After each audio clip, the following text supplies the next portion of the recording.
Mus globoja Vytauto Didžiojo universitetas ir Azijos studijų centras.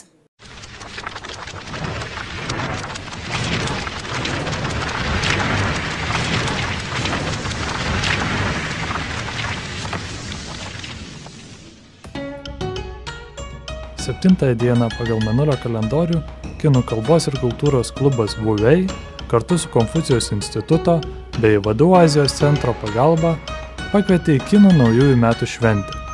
Šventės simboliu tapo raudonasis drakonas, kuris atbaidė piktąsias dvasias bei išklausė dalyvių norus.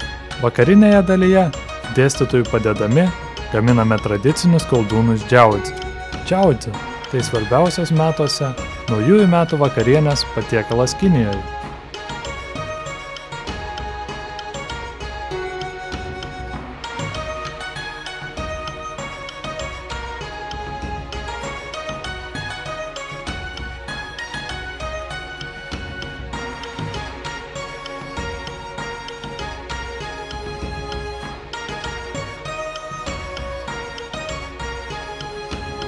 Nepamiršome patikrinti ir šio patiekalo skonio, kuris tikrai nepaliko alkanųjų.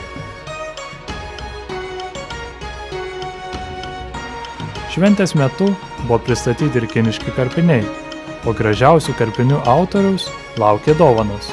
Susipažinome su išskirtinėmis kinų naujųjų metų tradicijomis. Galiausiai, linkėdami laimės vieni kitiems, paleidome savo norus į dangų. Laimingų naujųjų metų! 新年快乐!